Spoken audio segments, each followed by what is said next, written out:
जन्म जन्म लगी ना ना ना सरियाला जन्म जन्म लगी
मोच रिस्क चका तो चलो भाई सानम को बन नपाई गया तो ये तीना आगा मार्शल कना उना के बई बई तेंगाते रस्क मत होत कना हसे तो चलो चाप बनो भाई उना लगी केमन हेजा नोडे और उना लगी केमन सेटर कना हसे बांगा तो चलो चतवन जतो को के नोंका के एकदम मित के मन रस्क मा ठीकन गया हाडे नाडे अलग अलग तो बांग भाई जतो को के मित साव तो एकदम एंडे खान तो ना खान नापाय जो बुझे अदो ना खान 150 जने लेका नाडे हेंगा तो किसनी चेड़े लेका अंकल खाई बांग कना एकदम अड़ी मौज ठीकन गया तो चलो बेसी गलती दी बाबन तो है नोडे ना खान चेदा से ना खान आरो सिंगर को मेना को तबन को बोल ला देखवा ठीकन गया आमदया टंडी दे सब संगत कोड़ा अच्छा रोळला तगवीर तवा सारा वेळा हाय हाय अकाले कचन मुनी बोचा ओहो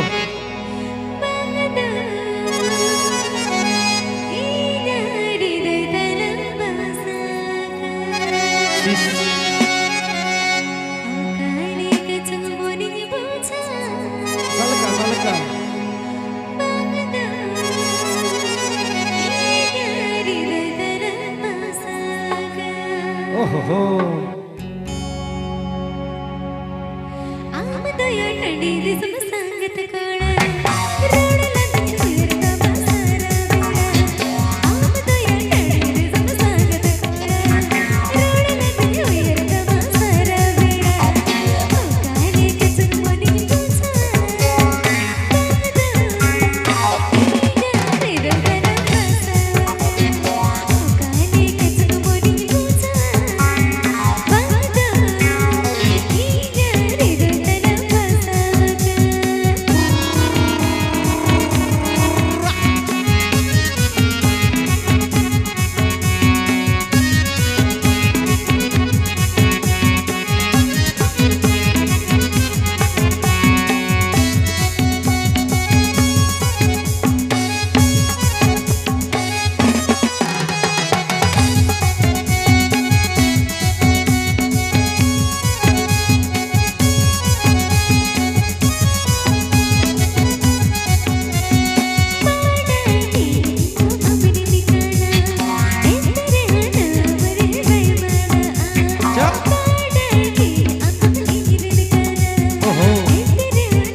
चलो भाई कथा तो कान गया बो हासु तो पलन बांकान लाई हासु हो पलन बांकान है से मोडेना रोग तो भला चिकन सफाया ठीक ठाक बाम बुझे दड़े kan पत्ता ते हो बाम जामा जे लेका चंग बुझे खाली है से बांग लई दो बांग बनाओ तो चलो चा बनो भाई मेना जे हेतु ना खान अब को सामांग रे निर्मला मई एकदम नवा गेता मुचेद सेरेन ठीक गया निये को सेरेन केतर खान नितो आपातत बन जीरो हताड़िया और ओना खाने हिजुआ ठीकन गया नितो लेका तो जीरा एकदम नवा गेता नितो मुचेद सेरेन ठीकन गया तो चलो चा बनो भाई जेहेतु मेना गया अब को सामांग रे एकदम उनी भज दिसम रिनी भोजपुरी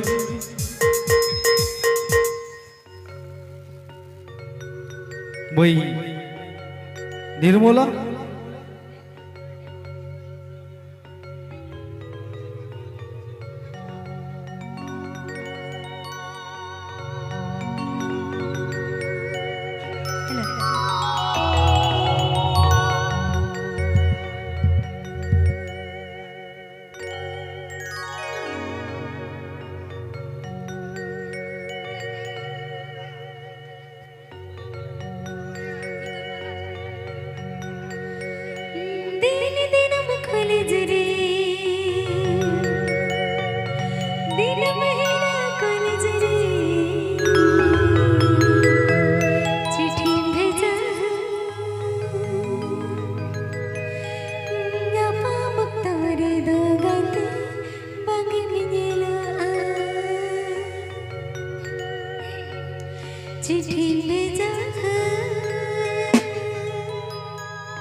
ᱧᱮᱞ ᱧᱮᱞᱛᱮ ᱚᱠᱛᱚ ᱦᱚᱸᱛᱚᱝ ᱯᱚᱞᱚᱢᱚᱜ ᱠᱟᱱᱟ